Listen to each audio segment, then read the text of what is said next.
So, there I was, elbow deep in a bin of discounted scarves at Maribel's, my workplace and practically my second home, when I first heard his voice. "Hey, is this the line for the register, or are you just guarding the best deals for yourself?" I popped my head up, a bit annoyed at first. After all, snagging the best bargains required focus. But then I saw him, James, with a crooked smile and a camera slung around his neck. "No line here," I said, standing up and straightening my blouse, a vintage find I was particularly proud of. "Just making sure none of these treasures slip away." He laughed, a nice, easy sound. "Mind if I dive in?" "I'm looking for something to jazz up a shoot. I'm a photographer." "I could tell by the camera," I said, and we both laughed. It was a straightforward conversation, nothing fancy, but it clicked right away. James had an eye for style, which I guessed came with his job. As we talked, he mentioned he was at Maribel's to pick out accessories for a fashion show shoot. I told him about my knack for putting together killer outfits from sale items and leftovers. We chatted more about fashion, photography, and our favorite spots in the city to find hidden gems. Before we knew it, an hour had passed and we were still rifling through the bins together. "You know, you should come to the fashion show this weekend," James suggested. "See what I do with these scarves you helped me pick." I hesitated for a moment. I wasn't used to getting invites to shows, usually just cleaning up after them at the store. But something about James's straightforward manner made me want to say yes. "All right, I'll come. It'll be nice to see the scarves in action instead of folded up in a bin." "Great," he said, his eyes lighting up. "It's a date then." "Well, not a date, unless you want it to be." We exchanged numbers and went our separate ways, but not before he bought a ridiculously flamboyant scarf that I had jokingly suggested. The rest of my day at Maribel's flew by. I couldn't stop thinking about how natural it felt to talk to James. It wasn't just his looks, though. Okay, he was pretty cute. It was the way he seemed genuinely interested in what I had to say. And in a world where fashion could be all about the price tag, his appreciation for my budget-savvy skills felt refreshing. The weekend couldn't come fast enough. I found myself looking forward to seeing James again and curious about the fashion show. True to his word, James met me outside the venue, his camera in hand, ready to capture the event. The show was fantastic, the models looked stunning, and the scarves we'd picked out added just the right pop of color. Afterward, James and I headed to a cozy cafe nearby to talk more over coffee. Sitting across from him, I felt a connection that was hard to ignore. We talked about everything, from our favorite bands to our shared passion for thrift shopping. James laughed at my tales of epic sale conquests. "You really have an eye for this," he said, stirring his coffee. "Ever thought of doing it professionally?" "Every day of my life," I admitted. "But it's tough to break into styling full-time without the right connections." Things moved quickly after that. Before I knew it, James was introducing me to his family. His parents were warm and welcoming, which eased my nerves a bit.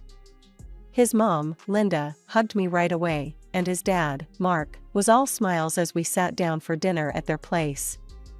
"You have a lovely home," I complimented, genuinely impressed by the cozy decor. "Thank you, dear," Linda replied.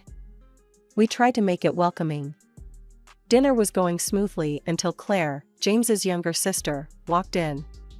She was the complete opposite of the warm reception I'd received so far. Dressed to the nines, she eyed my outfit, a chic ensemble I'd snagged at a fraction of the cost, and smirked.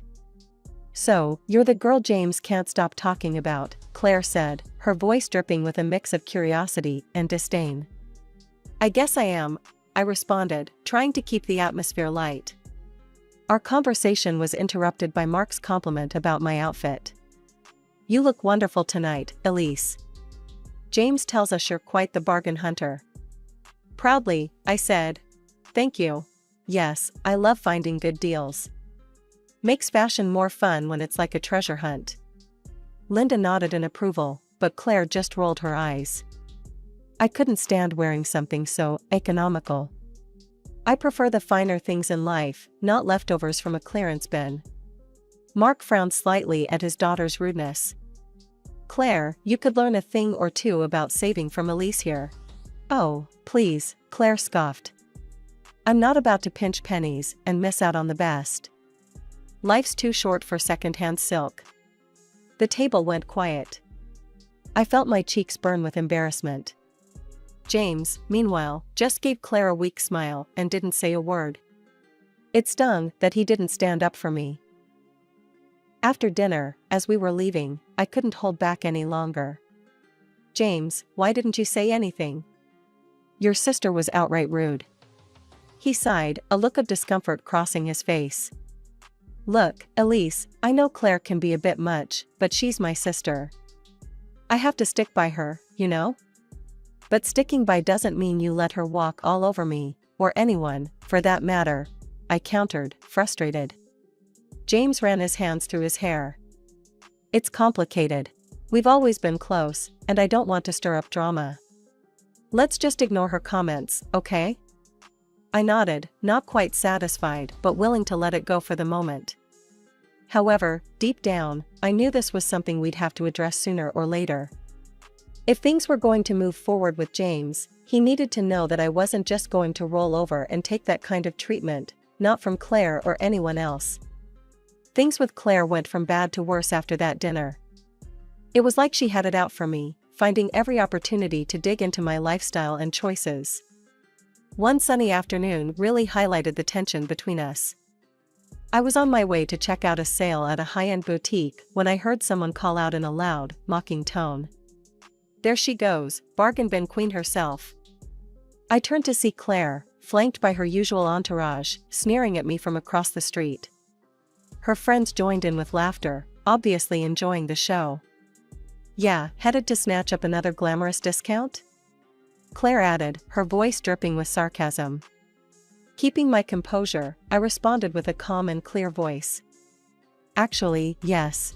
They've got a sale on their luxury line, half off today. You guys should check it out, it's a steal. To my surprise, Claire's friends paused, exchanging looks. One of them, a tall girl with sharp features, seemed genuinely interested. Really? Half off? That sounds like a great deal actually. Yeah, let's go see, another chimed in, and just like that, the group crossed the street towards me, leaving a fuming Claire behind. She huffed and stomped her foot, clearly not used to being ignored. But the confrontations weren't limited to the streets, they followed me to work. One particularly busy day at Maribel's, Claire strutted in, her demeanor as haughty as ever. She browsed through the racks of new arrivals, then came straight to the register where I was helping another customer.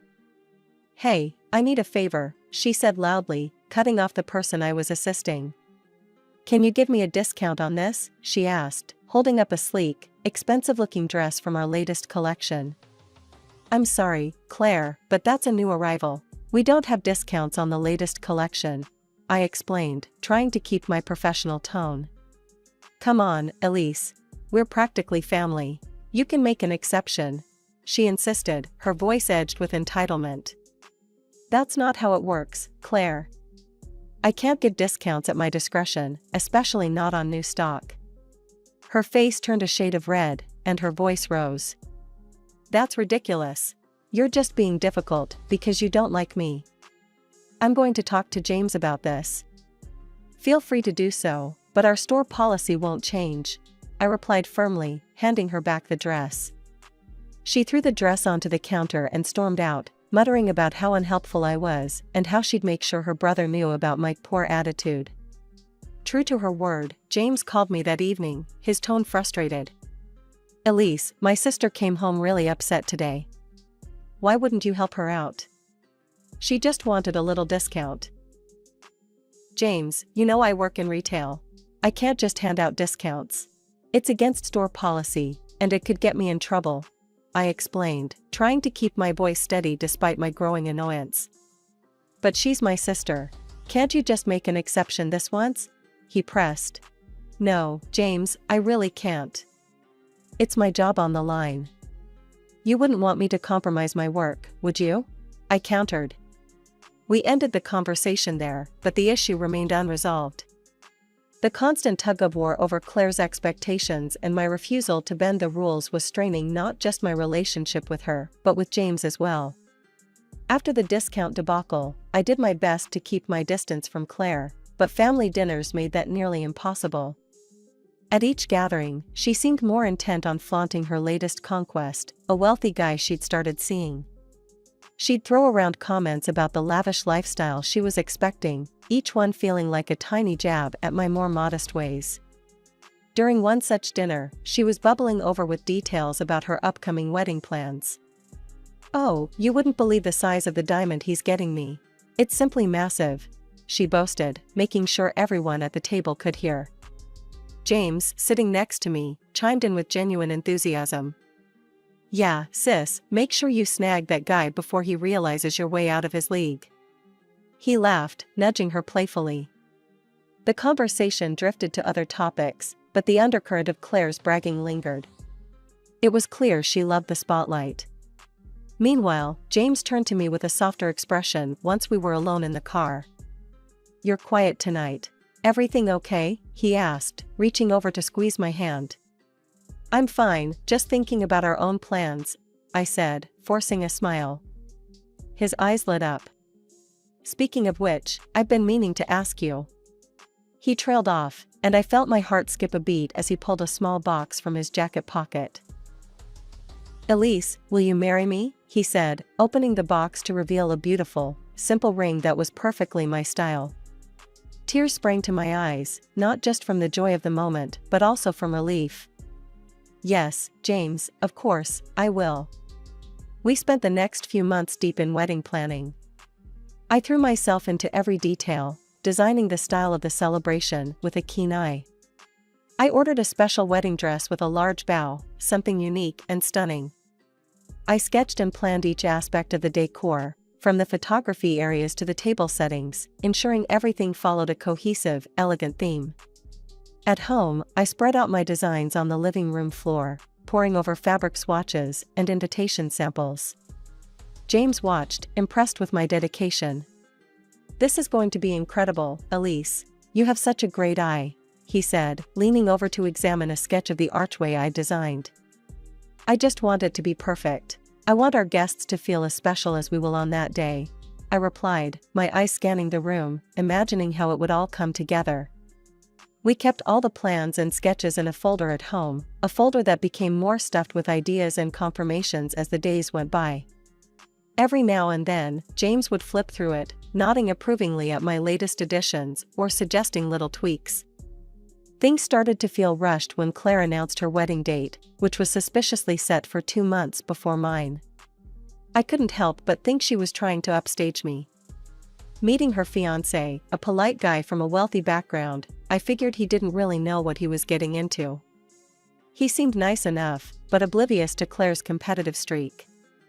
One afternoon, I was out shopping with Linda, my future mother-in-law, trying to pick out some last-minute decorations for Claire's wedding, as well as some items for my own. We decided to take a break and grabbed some coffee at a nearby cafe. Linda stirred her coffee, looking a bit distressed.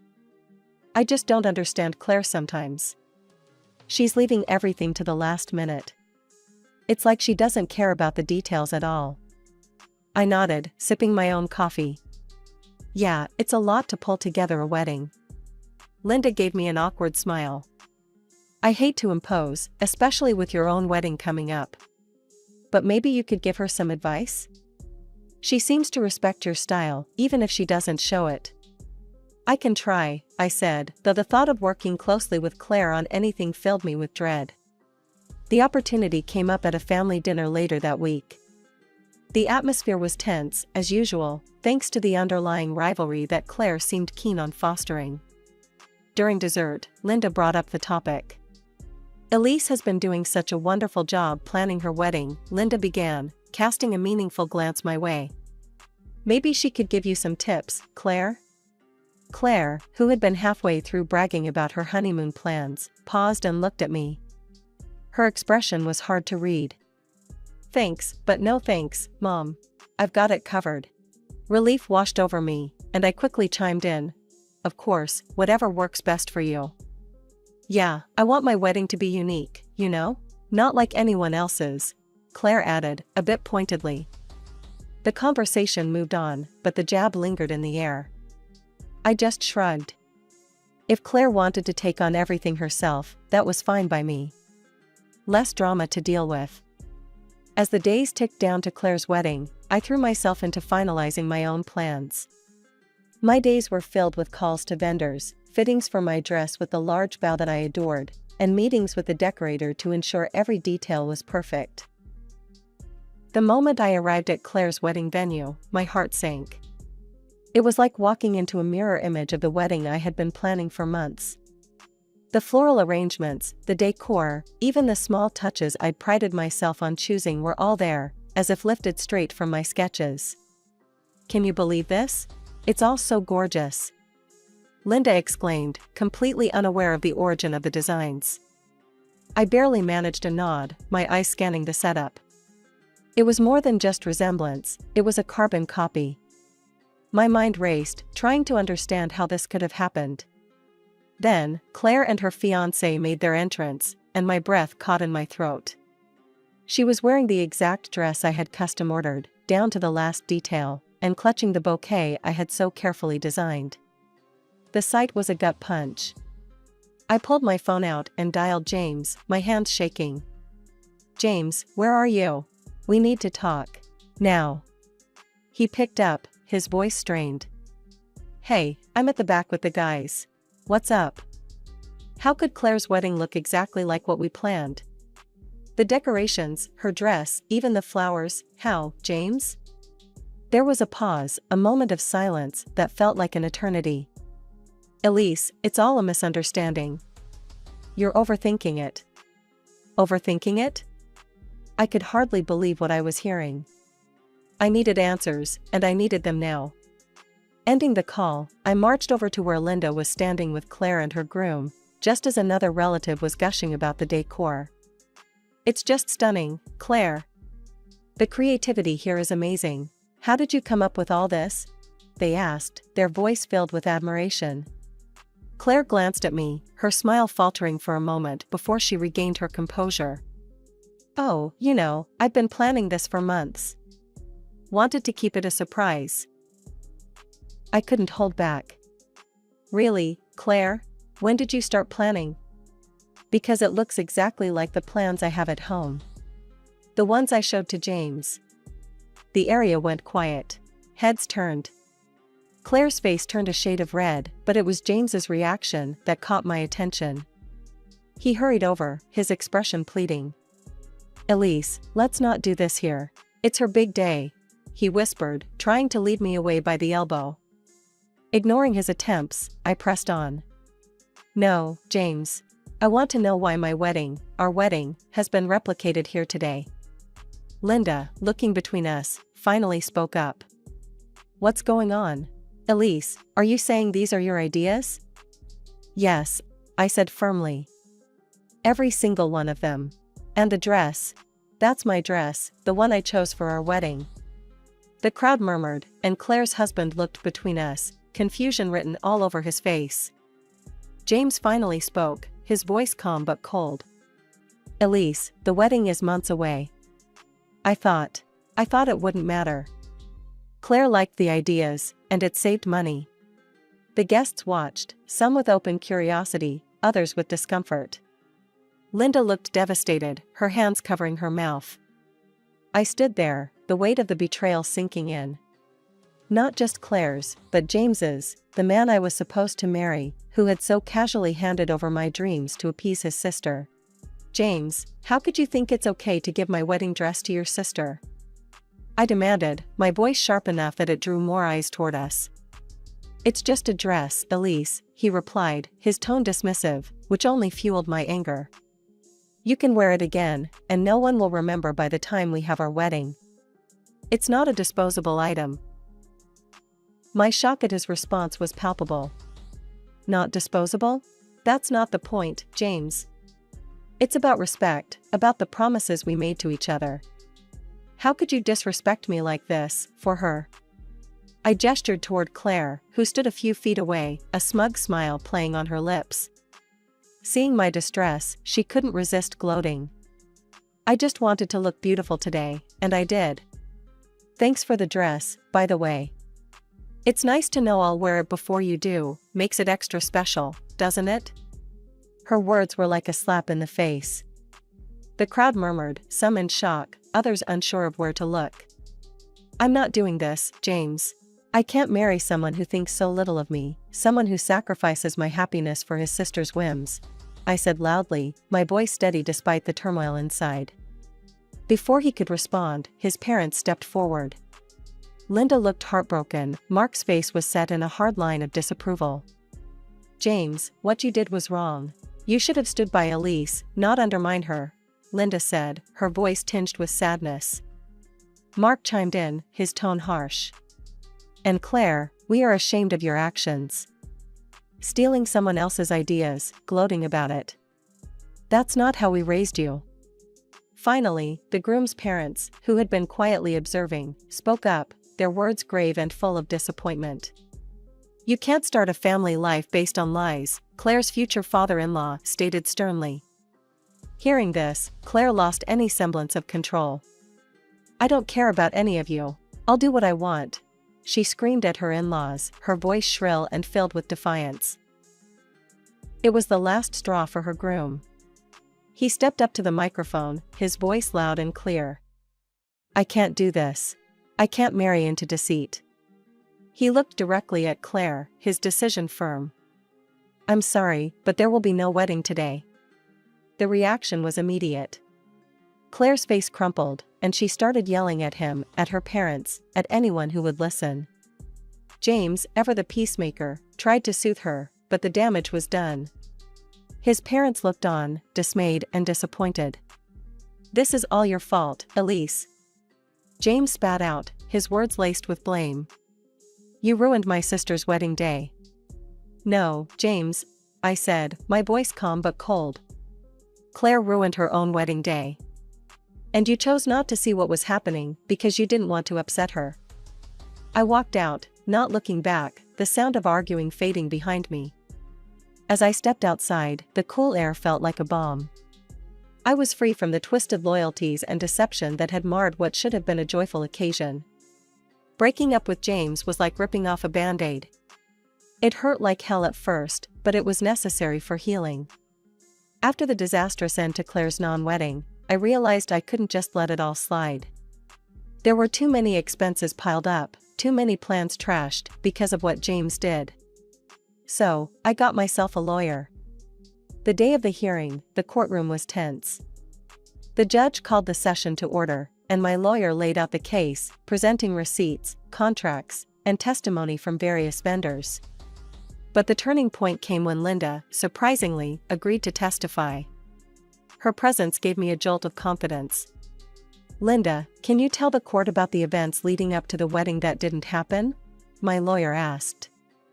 Yes, Linda started, her voice steady, but filled with regret.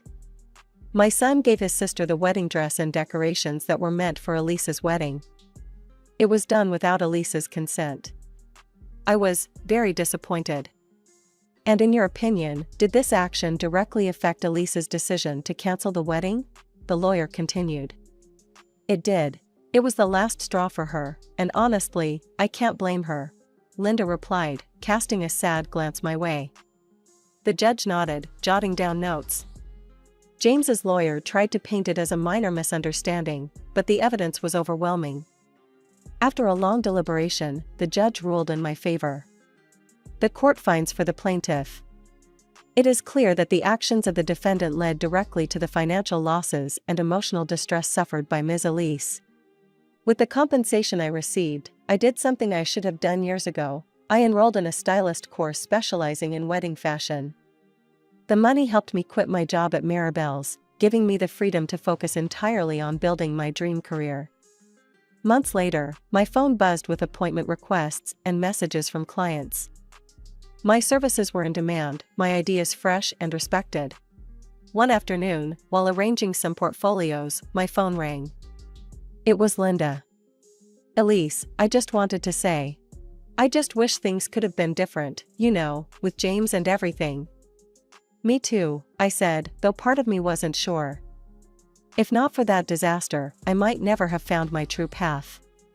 Hanging up, I looked around my new studio filled with fabric swatches and glowing testimonials from happy clients. I was exactly where I needed to be, doing what I loved. Sure, the road here was bumpy, but sometimes life's detours lead to the best destinations.